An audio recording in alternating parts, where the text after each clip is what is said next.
Ben took a bite of his burrito, studying me in that quiet, knowing way of his. Well, if that fiancé of yours doesn't appreciate you, that's on him.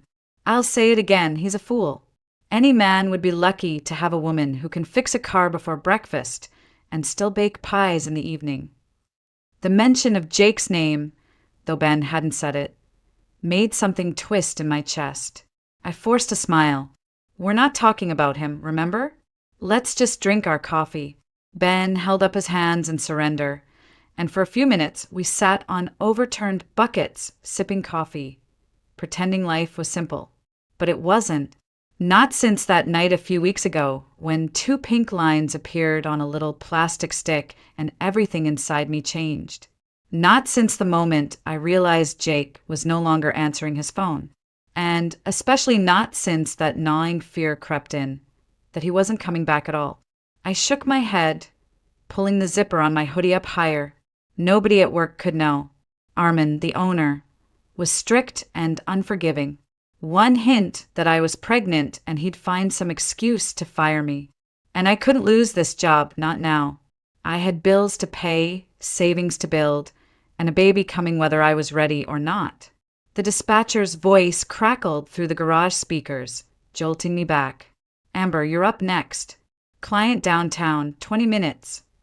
I tossed the coffee cup and climbed into my cab. Ben called after me. Take it easy out there. And hey, eat something more than coffee today, will you? I gave him a small wave, forcing a smile that didn't quite reach my eyes. As the engine roared to life beneath my hands, I whispered to the silent passenger no one else could see. It's just you and me, kid, we're going to make it.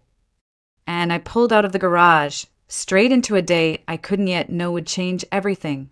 The hum of the cab faded as I drove toward my first pickup, but my mind wasn't on traffic or street signs.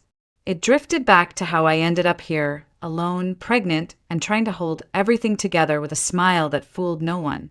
I wasn't always like this. I grew up in Fort Collins, a small town where people knew each other's dogs by name and waved even if they'd never met you. My mom died when I was 5, kidney failure, sudden and cruel, and I never knew my dad. After the funeral, it was just me and my grandpa, Hank Bennett. He was a quiet man with hands scarred from years of farm work and a heart big enough to hold all my pain in his too. Grandpa taught me things most girls didn't learn. I could change a tire before I could drive and rebuild an old Chevy's carburetor by 16. He used to say, "You take care of your own wheels, kid, and no one can tell you where you can or can't go." I loved that. Maybe that's why I left town the day after high school, because I believed I could go anywhere. Denver was loud and fast, but I found a cheap room in an old boarding house and landed a job at a diner. I hated the smell of fried grease clinging to my clothes, but it paid rent, and back then that was enough. That's where I met Jake Miller. He came in every day at noon, always with the same order: black coffee and a turkey sandwich. At first, I thought he was shy, barely looking up when I took his order. But over time, I noticed the way his eyes lingered a second too long, the way he smiled like I was the only reason he'd stopped by at all. One day, he brought a small bouquet of daisies, my favorite, though I'd never told him, and asked me out. I said yes without hesitation. Looking back, maybe that was the first mistake, but it felt like something good was finally happening. Jake wasn't rich, but he was charming. He said all the right things, how he admired how hard I worked, how he loved that I was independent. Within months, he was helping with rent, and eventually he moved in. I thought it was love, real, lasting love. When I found out I was pregnant, I was nervous but happy. I pictured Jake smiling, pulling me into his arms, saying we'd figure it out together. Instead, he froze. "You're sure?" he said, like I'd told him I'd stolen someone's car instead of carrying his child. I laughed nervously, brushing it off. "Of course I'm sure. Jake, this is our baby. We need to talk about—" He cut me off with a shake of his head. "Amber, we're not ready for this. It's too soon. I thought you were taking care of it, birth control." That night, he barely spoke. And the next morning, he didn't kiss me goodbye. Days went by with no word, and every call went to voicemail. I tried to believe he was just scared. That's what people say, right? Men panic and then come around. But deep down, I felt the chill of something breaking.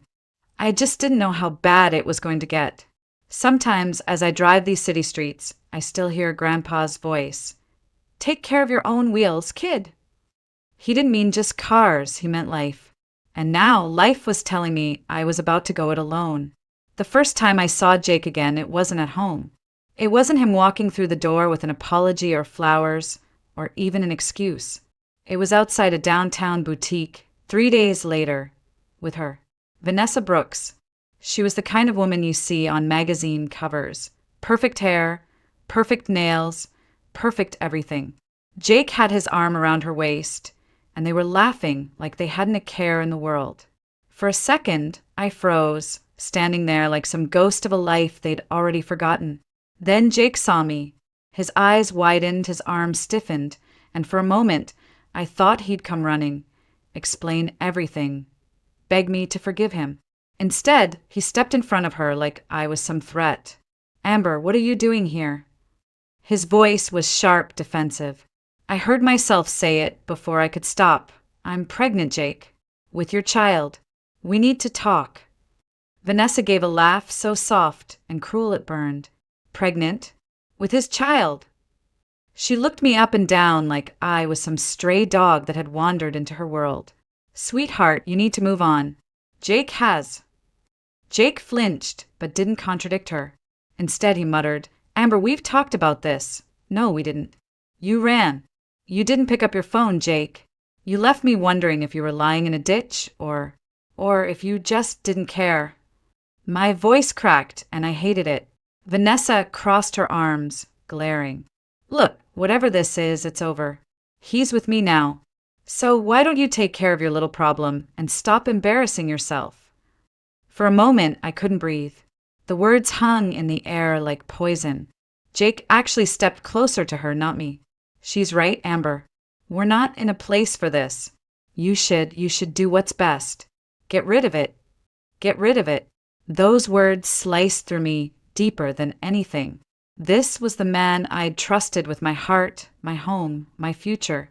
And now he was standing there, with his new prize on his arm, telling me to erase the one thing I had left of the life we'd shared.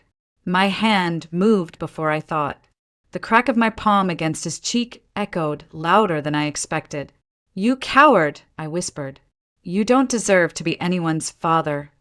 Vanessa gasped and stepped forward, but Jake held her back, his face red with anger, or maybe shame. Just go home, Amber. This is over. Whatever fantasy you have, it's done. I stumbled away, my stomach tight, tears stinging my eyes. I don't even remember how I got home that night. I just remember collapsing onto the bathroom floor, hugging my knees, rocking like a child. I thought about calling a clinic. I even picked up the phone once. But then I pressed my hand to my belly and whispered, I'm sorry. I'm so sorry. I can't lose you too. For days I barely ate. I didn't go to work. My savings, what little I had, started draining fast. And the loneliness. It was like drowning in open water, reaching for something solid and finding only air. One night, as I sat staring at my phone, Ben knocked on my door. Amber, you okay? I opened the door, mascara streaked and eyes swollen. Ben's face softened instantly. Oh hell, come on, sit, tell me what happened. And I did. For the first time, I told someone the whole truth. Ben and his wife, Carla, listened quietly, then Carla squeezed my hand. Honey, don't let that man define your life. You're stronger than this. We'll help. That night, something cracked, but not in a bad way. It was the sound of something breaking open, so light could finally get in. The morning after I poured my heart out to Ben and Carla, I woke up feeling different. Still hurt, still raw, but not broken. Carla left a plate of warm pancakes outside my door with a note. You've got this. It made me cry all over again, but in a good way. People did care. Just maybe not the person I'd thought would. That night, over dinner at their place, Ben said, Amber, you ever think about driving a cab? We're short on drivers at the company. Armin, the owner, can be a pain, but the pay's steady. You'd be good at it. You know cars better than half the guys there. At first, I laughed. Me? Driving strangers around all day? Ben, I can barely hold myself together. He shrugged. Maybe that's what you need. Something to keep you moving. And hey, you already know how to fix an engine. That's half the battle. It sounded crazy, but the next morning I was standing in a cramped office while Armin looked me over like I was some risky investment. He was short, stocky, with sharp eyes and a sharper tongue. You ever driven for hire before? No, sir, I said, keeping my hoodie zipped high. He grunted. You got a license, no accidents, no DUIs? Yes, sir. He stared a moment longer, then shoved a stack of papers toward me. Fine. You start tomorrow. Don't be late, don't waste fuel. And don't think I won't know if you take the long way for a bigger fare. There are cameras in every car. I see everything. I nodded, biting back the urge to say something snarky. The truth was I needed this job, and I wasn't about to let some grumpy boss scare me away. The first week was rough, long hours, heavy luggage, passengers who treated me like furniture. But there were good moments too. An old lady who tipped me with a bag of homemade cookies, a businessman who quietly said, "Thanks for getting me home safe," after a brutal day. Most of all, it kept me busy. No time to sit and think about Jake, no time to cry myself to sleep. Just me, the road, and the little life growing quietly inside me. I kept my pregnancy hidden under loose hoodies and oversized jackets. Some days I felt sick, but I pushed through because every mile, every tip, every dollar I saved was one step closer to being ready when the baby came. And slowly, something strange happened. I started to feel proud. Like maybe I wasn't just surviving, I was building something new. One evening, Ben caught me in the garage, wiping down the cab. "You're smiling," he said, surprised. I smirked. "Guess I am." He clapped me on the shoulder. "Good. Keep it up. You deserve it." At that moment, I didn't know my life was about to take another sharp turn, one I could never have predicted. It was supposed to be an easy shift. A long-haul fare out past the city, good miles, good money, exactly the kind of trip I needed.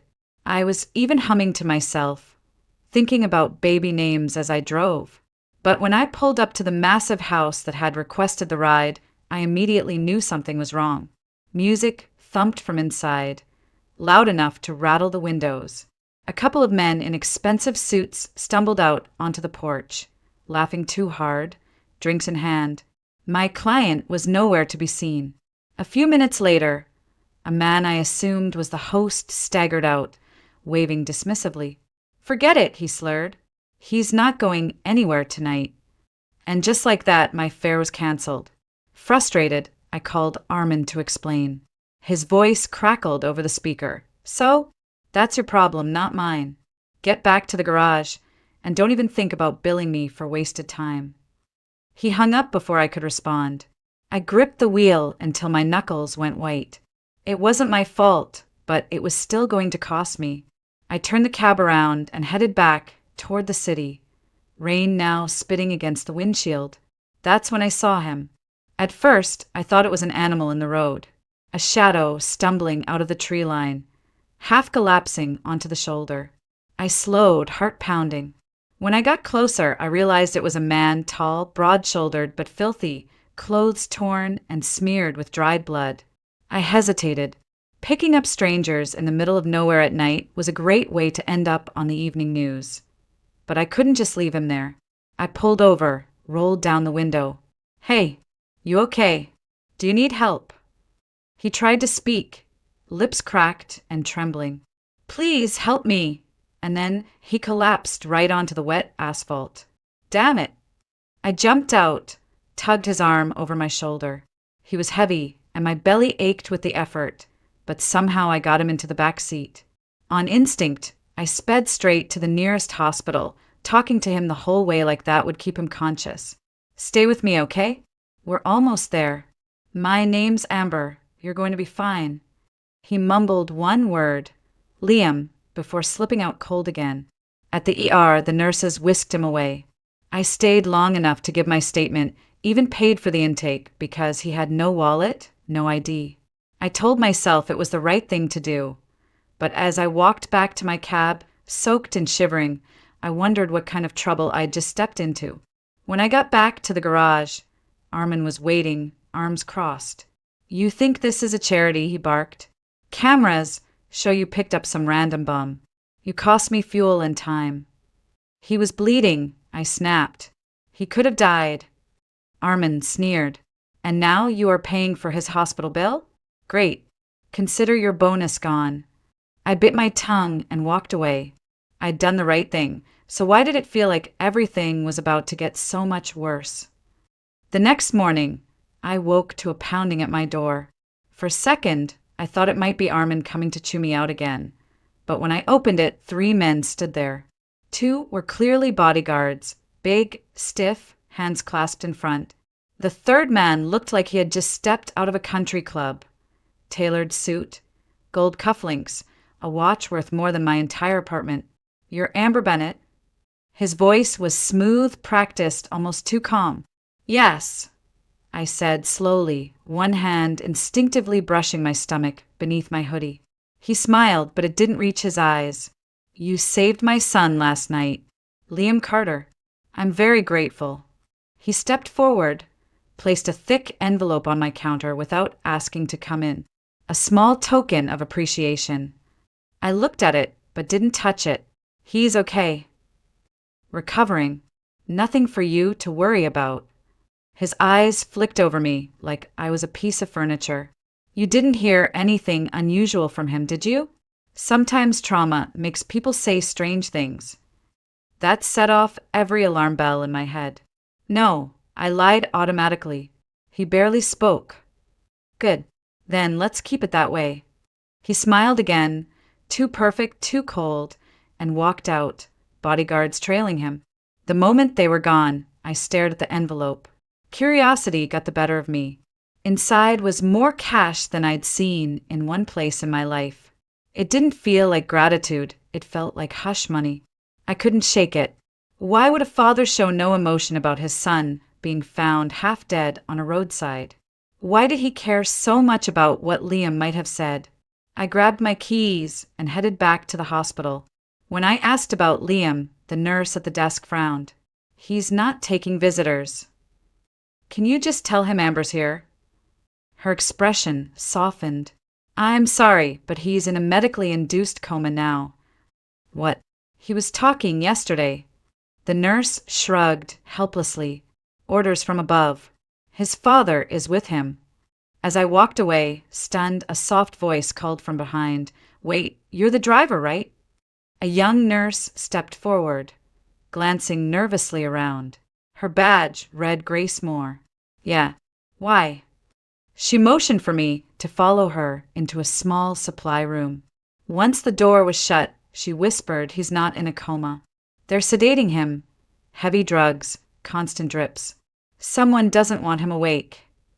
I stared at her. "Why?" "He's their family." Grace shook her head.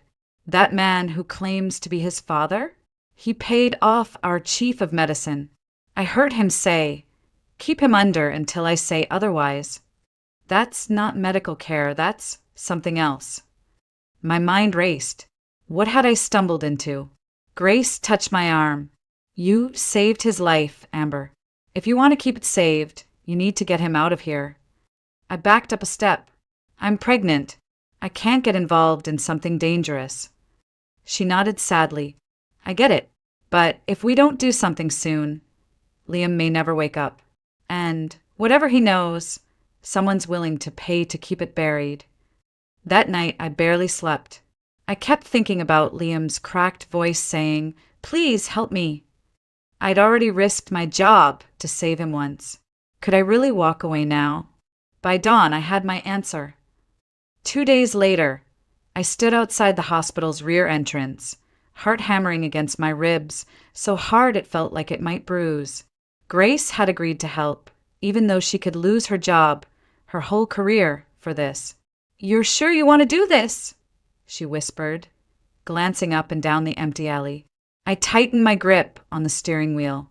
"He'll die in there if we don't." She nodded, adjusting the white nurse's cap on my head and handing me a surgical mask. Just act like you belong. Inside, the halls were quiet, dimmed for night shift. Grace led me through a side door to Liam's room. He was still hooked up to the drip, pale and unnaturally still. Without a word, she turned the 4-valve off and removed the line. It'll take a bit for him to wake fully, but we need to move now. Together, we got him onto a gurney, wheeling him down the hall. Every squeak of the wheels made my stomach tighten. My hoodie stretched tight over my belly, a constant reminder that I wasn't just risking myself. We reached the back exit, loaded Liam into my cab, and Grace shoved a small paper bag into my hands. Antibiotics, pain meds, electrolyte packs.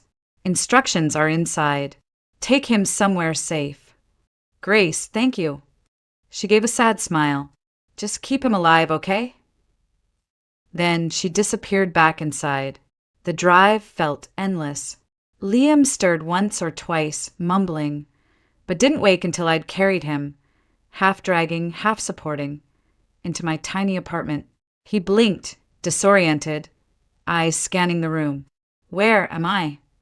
Safe, I said, settling him onto the couch. You're safe now. He tried to sit up, but winced, clutching his ribs. You saved me. Twice. I sat across from him, arms folded. You want to tell me why someone's paying doctors to keep you asleep? His jaw clenched. Gregory Carter. He's not my father, legally yes, but blood? No. He married my mom when I was 3, after my real dad died. Mom trusted him, and he ran everything until she passed too. He took a breath, eyes darkening. My real father left me a controlling interest in his hotel chain. I don't get access until my 25th birthday. That's next week. Gregory wants it all for himself. He hired people to scare me, maybe worse, so I'd sign it over. When I refused, they took me. I stared at him, stunned. That's who I talked to this morning. He called you his son. Liam gave a bitter laugh. He calls me son when it's convenient. Otherwise, I'm just an obstacle. For a moment, the room was silent except for the soft hum of the heater. I looked at him, this half-broken man I barely knew, and felt something shift inside me. I had come here to start over, to build a life from scratch. And here was someone whose life was being stolen in plain sight. You're not going back there, I said firmly. Not while I'm breathing. A faint smile touched his lips. You don't even know me. I shrugged. I know what it's like to be thrown away like you don't matter. I'm not letting that happen to you. For the first time in weeks, I saw something in his eyes besides pain. Hope. He whispered, "Thank you, Amber." I nodded. Rest. Tomorrow we figure out our next move. As he closed his eyes, I pressed a hand to my belly.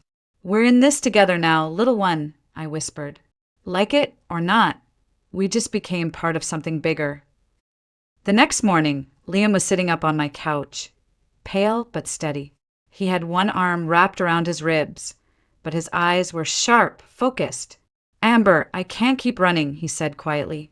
Gregory won't stop unless someone makes him. I handed him a cup of tea. Then we stop him. Tell me everything. For the next hour, he laid it all out.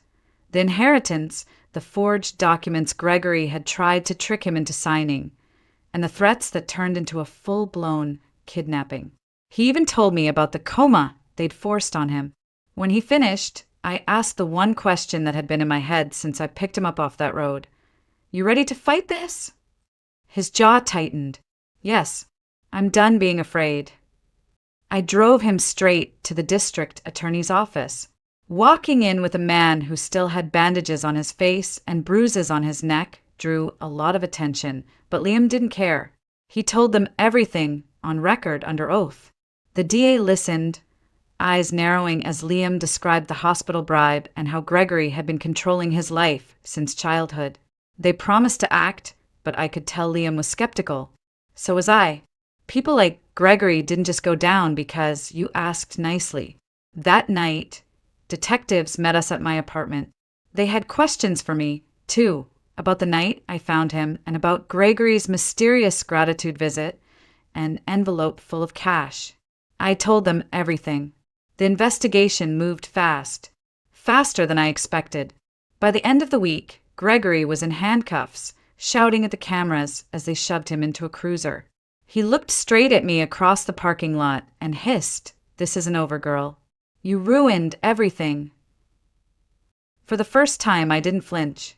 I just stared back, hand resting protectively over my belly, and said, "You did that all by yourself." Liam's case dominated the news for days. His father's death years ago, the suspicious financial moves, the kidnapping, all of it came out.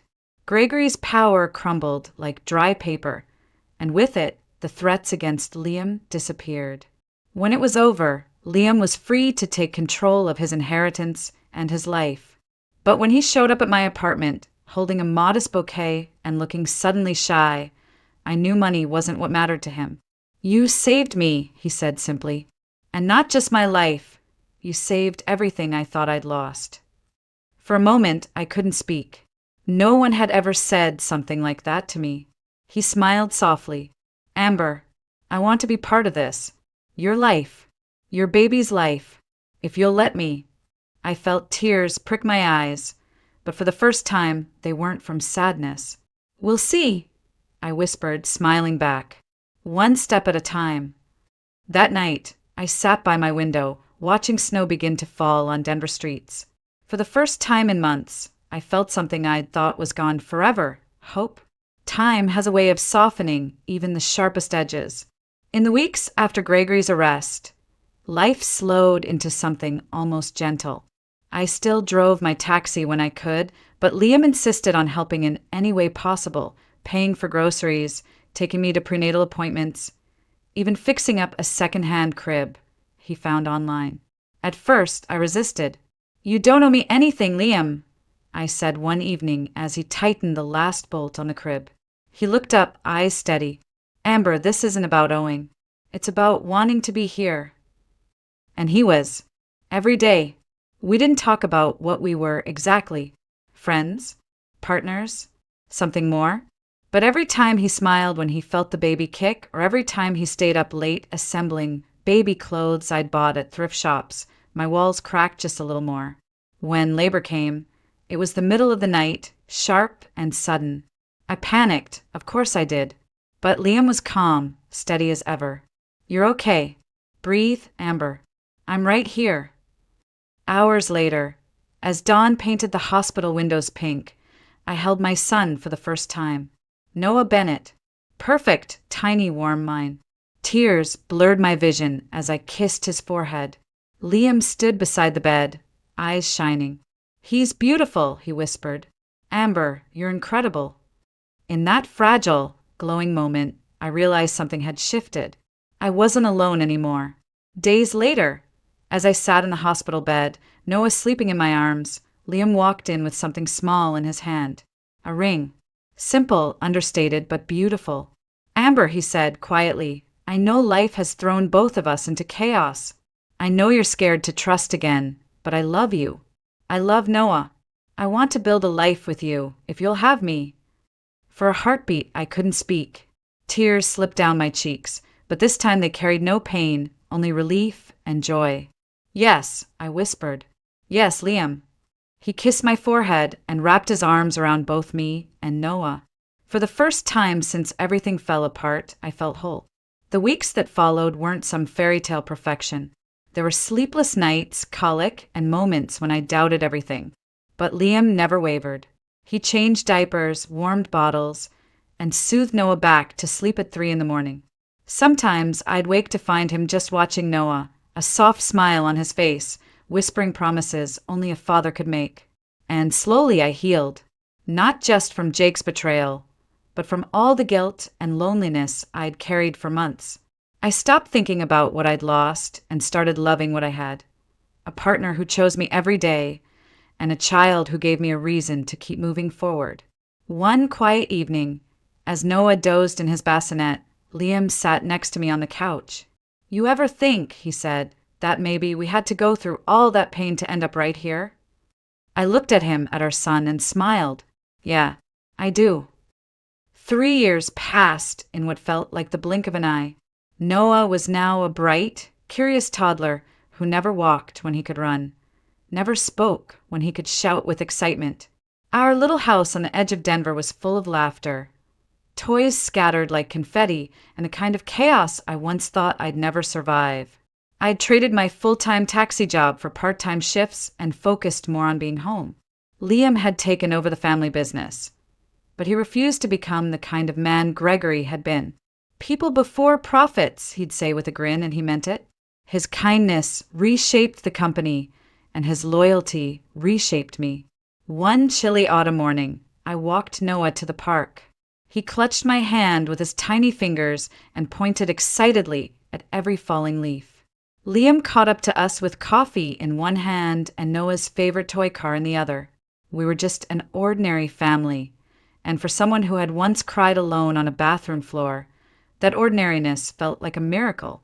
A week later, something happened that closed the last door on my old life. We were booking a family trip at a travel agency downtown. As we walked in, I froze for a moment. Behind the desk was Jake Miller. For a heartbeat, he didn't recognize me. I wasn't the same woman he'd left. Hair pulled back, hoodie zipped up, eyes swollen from crying. I was different now. Confident, calm, holding my son's hand, wearing a ring that told the world I was loved and chosen. His face went pale. Amber. I smiled politely. Hello, Jake. His eyes flicked to Noah and then to Liam, who stepped protectively closer. Is he? Jake stammered. No, I said gently but firmly. This is Noah Bennett Carter. And this, I squeezed Liam's hand, is my husband. Jake's mouth opened like he wanted to say something else, but I didn't give him the chance. We should go, honey, I said to Liam, turning away. As we stepped out into the crisp air, Liam glanced at me. You okay? I took a deep breath, feeling lighter than I had in years. Yeah, actually, I am. We went home, booked our trip online instead, and spent that evening making hot cocoa while Noah built towers out of blocks at our feet. That night, I sat on the back porch watching Liam and Noah chase fireflies under the fading sunset. And I thought about the woman I used to be, the one who felt so small, so discarded. She had believed her life was over because someone she trusted had thrown her aside. But she was wrong. That pain had pushed her to find her own strength, to keep a baby she once thought she couldn't handle, to save a stranger who turned out to be the love of her life. I whispered to myself, thank you, Jake, for leaving. Because if you hadn't, I'd never have found all of this. Liam came up behind me, wrapping his arms around my waist, resting his chin on my shoulder. What are you thinking about? Just how lucky we are, I said, leaning into him. Noah ran up, holding out his hands. Mama, Daddy, look. I caught one. Inside his cupped palms was a tiny glowing firefly, delicate and beautiful. Liam crouched down. That's amazing, buddy. Want to let it go together? Noah nodded, and the three of us opened our hands, watching the little light float into the night sky. I smiled through tears I didn't even realize had fallen. Life wasn't perfect, but it was ours, and it was full of love. I had once believed happiness was for other people luckier or stronger than me. But standing there with Liam's arms around me and Noah giggling at our feet, I finally understood. Happiness isn't something you're given, it's something you choose to build, piece by piece, moment by moment. And I wouldn't trade this life for anything.